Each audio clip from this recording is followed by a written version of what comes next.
యత్నాలు బెడిసి కొట్టాయి. ఈ కథను మిమ్మల్ని కాస్త కలవరపరచొచ్చైతే మిమ్మల్ని కలవరపాటుకు గురి చేయడం ఆర్టీవీ ఉద్దేశం కాదు. ఆర్టీవీ ఇప్పుడు సమాజ శ్రేయస్సును కోరుకుంటుంది. దానిలో భాగంగానే ఈ కథనం చూపించడం జరుగుతోంది తప్ప మిమ్మల్ని కలవరపాటు గురి చేసే ఉద్దేశం ఆర్టీవీకి ఎన్నడూ లేదు, ఉండదు. అయితే ఇటువంటి కథనాలు చూసినప్పుడు కాస్త కలవరపాటు గురే అవకాశం ఉంటుంది కాబట్టి దీనికి సంబంధించి తగిన జాగ్రత్తలు తీసుకోవాలని చెప్పి ఆర్టీవీ సూచించడం జరుగుతోంది. ఇజ్రాయెల్ హమాస్ మధ్య మళ్లీ యుద్ధం మొదలైంది. బెడిసి కొట్టింది అమెరికా సంధి ప్రయత్నాలు. హమాస్ కండిషన్స్ కు నో చెప్పింది ఇజ్రాయెల్.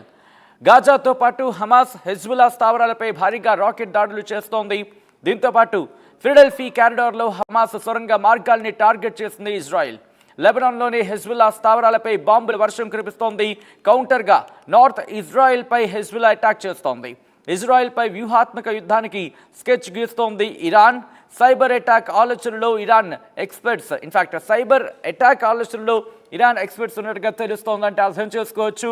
ఇప్పటికే హెజ్బుల్లా అంటే లెబనాన్ నుంచి హెజ్బుల్లా దాడులకు సంబంధించి ఊపందుకున్న పరిస్థితి మనం చూస్తున్నాం. దాంతోపాటు హమాస్ ఇజ్రాయెల్ మధ్య ఆ దాడులు కంటిన్యూ అవుతున్నాయి. మరీ ముఖ్యంగా ఇటు దోహాలో సంధి చర్చలు జరిగాయి, అవి విఫలమయ్యాయి. కైరో శాంతి చర్చలకు సంబంధించి ఇంకా ఆ డిస్కషన్స్ జరుగుతున్న వేళ మరీ ముఖ్యంగా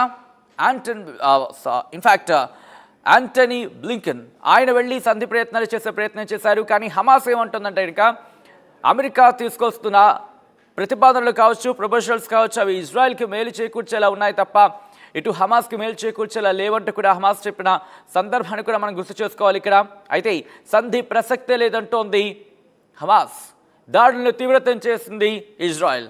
ముఖ్యంగా ఆ దాడుల తీవ్రతను మీరు చూస్తున్నారు. అదిగో 4 బాక్సెస్లో మీరు చూస్తున్నారు ఎట్లా దాడులు జరుగుతున్నాయి, ఏ విధంగా దాడులు జరుగుతున్నాయి అనేది. అయితే ఇరాన్ మాత్రం ఆచితూచి వ్యవహరిస్తోంది. మరీ ముఖ్యంగా ఈ ఆధునిక యుగంలో సైబర్ అటాక్కి సంబంధించి ముందుగా ఆలోచనలు చేస్తున్నాయి. ప్రపంచ యుద్ధం కేవలం బాంబులతోనే కాదు, సైబర్ అటాక్తో కూడా జరిపించవచ్చు అంటూ చర్చ జరుగుతున్న వేళ ఇప్పుడు ఇరాన్ సైబర్ అటాక్తో ముందుకు రాబోతోందా? ఇరాన్ ఎక్స్పర్ట్స్ దాంట్లోనే తలమునకలై ఉన్నారా అంటే అవుననే మాటే వినిపిస్తోంది. బ్రేకింగ్ న్యూస్ చూస్తున్నారు. ఇజ్రాయెల్ హమాస్ మధ్య ఆ యుద్ధ వాతావరణం మళ్ళీ యుద్ధం మొదలైన ఆ సందర్భాన్ని మనం చూస్తున్నాం. బెడిసి కొట్టింది అమెరికా సంధి యత్నం. హమాస్ కండిషన్స్కు నో చెప్పింది ఇజ్రాయెల్. గాజాతో పాటు హమాస్ హెజ్బుల్లా స్థావరాలపై భారీగా రాకెట్ దాడులు జరుగుతున్నాయి. ఫిలడెల్ఫీ కారిడార్లో హమాస్ సొరంగ మార్గాల్ని టార్గెట్ చేసింది ఇజ్రాయెల్. లెబనాన్లోని హెజ్బుల్లా స్థావరాలపై బాంబుల వర్షం కురిపిస్తోంది. కౌంటర్గా నార్త్ ఇజ్రాయెల్పై హెజ్బుల్లా అటాక్ చేస్తోంది. ఇజ్రాయెల్పై వ్యూహాత్మక యుద్ధానికి స్కెచ్ గీస్తోంది ఇరాన్. సైబర్ అటాక్ ఆలోచనలు ఉన్నట్టుగా తెలుస్తోంది ఇరాన్. ఈ నేపథ్యంలోనే సైబర్ ఎక్స్పర్ట్స్తో చర్చలు కూడా జరిగినట్టుగా తెలుస్తోంది. ఇప్పటికే శాంతి చర్చల నేపథ్యం. ఇటు దోహాలో జరిగిన శాంతి చర్చలు కావచ్చు, అయితే కైరోకి సంబంధించి డిస్కషన్స్ జరుగుతున్న వేళ ఇజ్రాయెల్ హమాస్ మధ్య యుద్ధ వాతావరణం ఇప్పుడు ప్రజలను భయాందోళనకు గురి చేస్తోంది. మరి ముఖ్యంగా గాజాకు సంబంధించి గాజాలో ఎటువంటి వాతావరణం ఉందో చూస్తున్నాం. మరి ముఖ్యంగా రఫా బోర్డర్ దగ్గర శరణార్థులకు సంబంధించి డిస్కషన్స్ జరిగాయి. అక్కడ శరణార్థులకు సంబంధించి సాయం అందించేందుకు కాస్త ఉపశమనం కావాలంటూ కూడా ఇటు ప్రపంచ దేశాలు శాంతి ఒప్పందానికి సంబంధించి ఆ చర్చలు ఊపందుకోవాలంటూ కూడా వాళ్ళు చెప్తున్న నేపథ్యంలో కానీ ఎక్కడా కూడా అయితే ఇదే అంశానికి సంబంధించి యాంటనీ బ్లింకెన్ ఆయన state secretary, in fact America secretary అయిన ఈ నేపథ్యంలో ఆయన అక్కడికి చేరుకొని ఇద్దరికీ మధ్య శాంతి చర్చలు జరిపే ప్రయత్నం చేశారు. కానీ ఎక్కడా కూడా ఆ పరిస్థితులు తగ్గుముఖం పట్టడం లేదు. United states secretary of state Antony Blinken ఇద్దరికీ సంబంధించి హమాస్ అలాగే ఇజ్రాయెల్ వీళ్ళిద్దరి మధ్య కూడా శాంతి చర్చలు జరిపే ప్రయత్నం చేశారు. శాంతి ఒప్పందానికి సంబంధించి చర్చలు జరిపే ప్రయత్నం చేశారు. కానీ ఇక్కడ హమాస్ మాత్రం ఒకటే అంటోంది.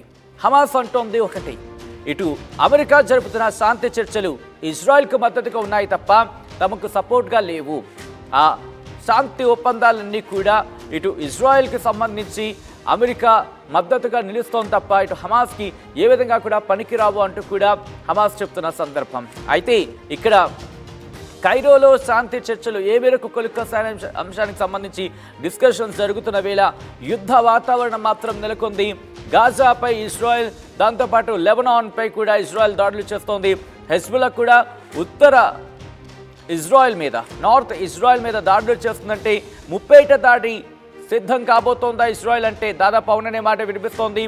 ఇప్పటికే అమెరికా నుంచి అంటే అమెరికా సాయంతో యుద్ధ నౌకలు చేరుకుంటున్నాయి. దాంతోపాటు ట్యాంకర్స్ చేరుకుంటున్న సందర్భాన్ని మనం చూసాం. యుద్ధ శకటాలు అక్కడికి చేరుకుంటున్న సందర్భాన్ని చూసాం.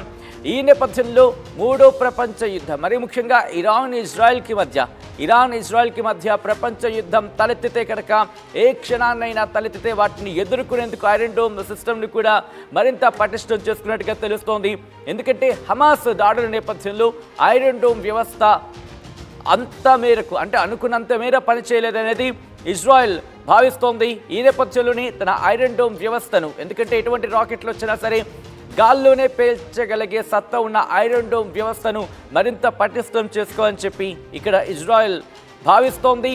ఈ నేపథ్యంలోనే ఆ ఏర్పాట్లను వేగవంతం చేసుకుంటోంది. అయితే ఇక్కడ ఇరాన్ చాలా తెలివిగా వ్యవహరిస్తోంది. ఎందుకంటే ఒక పక్క అంటే ఉత్తరాన లెబనాన్ నుంచి కావచ్చు, లేకపోతే దక్షిణాన హౌతీ రైబల్స్ నుంచి కావచ్చు, వేలనితి దాడులను వేగవంతం చేసిన తర్వాత ఇటు హమాస్ ఎలాగో దాడులు చేస్తోంది. అంటే ముప్పేట దాడి ఎలాగో జరుగుతోంది కాబట్టి ఇరాన్ నేరుగా దాడిలోకి దిగటం లేదు. ఎందుకంటే ఇరాన్ కనుక నేరుగా దాడికి దిగితే ప్రపంచ దేశాలన్నీ కూడా ఏకమయ్యే అవకాశం కనిపిస్తోంది. ఇరాన్ ఇజ్రాయెల్ యుద్ధం కేవలం వాళ్ళిద్దరికి మాత్రమే పరిమితం కాదు. ఇరాన్ కనుక దాడి చేస్తే ఇటు ఇజ్రాయెల్కి మద్దతుగా అమెరికా రంగంలోకి దిగచ్చు.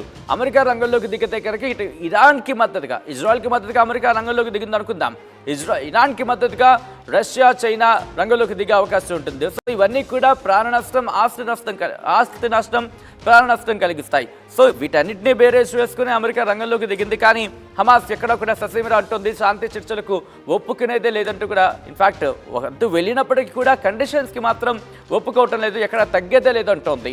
అయితే ఇటువంటి పరిస్థితుల్లో ఇరాన్కి సంబంధించి మాత్రం ఆచితూచి వ్యవహరిస్తోంది. శాంతి చర్చలో పక్క మీరు జరపండి.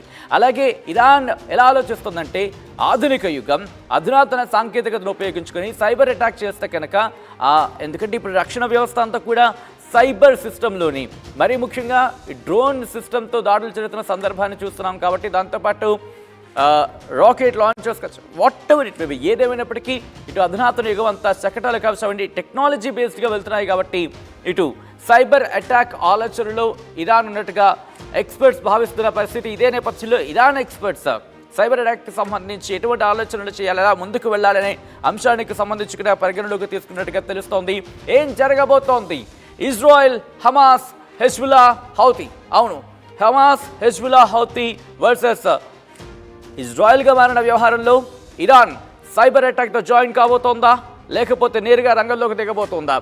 ఎలా వీటన్నిటిని ఇజ్రాయెల్ ఎదుర్కొంటుంది, ఎవరి సపోర్ట్ తీసుకుంటుంది? సపోర్ట్ తీసుకుంటున్న నేపథ్యంలో ప్రపంచవ్యాప్తంగా ప్రపంచ రాజకీయాలు కావచ్చు, ప్రపంచ ముఖ చిత్రం, మరి ముఖ్యంగా ఈ యుద్ధ వాతావరణం నేపథ్యంలో ఎట్లా ఉండబోతోంది, ఏ విధంగా మారబోతున్నాయి, ఎటువంటి పరిణామాలు చోటు చేసుకోబోతున్నాయి అనే ఆసక్తికరమైన చర్చ జరుగుతుంది.